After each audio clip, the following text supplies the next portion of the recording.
My dad called me a burden, then raised a toast to my brother. I stayed quiet until CNN interrupted. Breaking. Riley Stone, 33, promoted to Brigadier General. Our family ranch was all decked out, like the 4th of July had decided to hang around just for us. Adults were sipping Budweiser, kids were running wild, and on the surface, it looked like a perfect picture. But I felt so out of place. I was in my plain flannel, dusty jeans, and boots, while Liam, my older brother, Captain Liam Stone, was holding court in a custom-tailored Navy suit. Everyone was laughing a little too loudly at his stories about the Pentagon, nodding a little too eagerly. He was always the chosen one.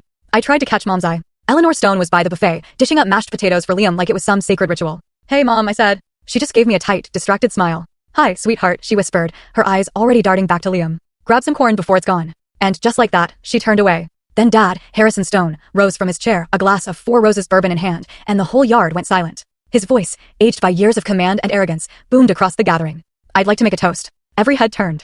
He lifted his glass high, looking straight at Liam. "To my son, Captain Liam Stone, a man who carries the Stone family legacy with honor and brilliance." Applause erupted. Whistles, cheers, pride just soaked the air. And then he turned to me. For a second, our eyes met. His were icy, assessing empty. He cleared his throat. "And my daughter, well, her choices are her own burden to carry." That was it. No name, no glass raised, just a dismissal so sharp it felt like broken glass in a punch bowl. The silence that followed was louder than any explosion I'd ever heard in combat. Even the crickets stopped. My stomach just turned to stone. I stood there, suddenly hyper-aware of every single person's gaze, the neighbor kid's jaw-dropping mid-hot dog bite, the way Liam grinned smugly into his drink. I just wanted to vanish. Then came the twist of fate no one expected. The outdoor bar's flat-screen TV, which had been playing background baseball, flickered and switched to a Fox News special bulletin. The host's voice was somber. "We've just received confirmation from the Department of Defense." My heart stopped. The screen filled with the Pentagon seal, then my photograph in full Army combat uniform. My face, my name, my rank. The cheer in red, breaking. 33-year-old Major General Riley Stone. The strategic mind behind global AI counteroffensive. The silence was absolute. No one clapped.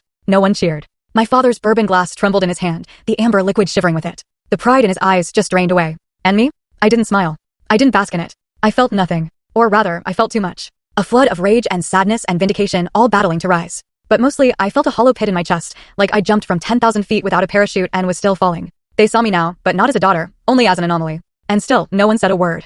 As I stood there, frozen, my fingers clenched around the condensation-slick bottle of water I hadn't even realized I was holding. No one met my eyes. Not my uncles, not my cousins, not even the neighbor whose son I'd once pulled out of a flipped pickup during a flash flood. Everyone looked at the ground, at their drinks, anywhere but me. The TV kept playing my name again, this time with a scrolling headline about my contributions to the International Task Force Against Rogue AI Combat Systems. But no one commented. Not a single, "That's incredible," or "I had no idea." Just silence. I turned and walked toward the house. My boots thudded against the wooden porch, each step feeling heavier than the last, like the weight of every year I'd spent fighting. Not just wars abroad, but for space to breathe in my own family. Full story on channel, link below. Watch what happened next.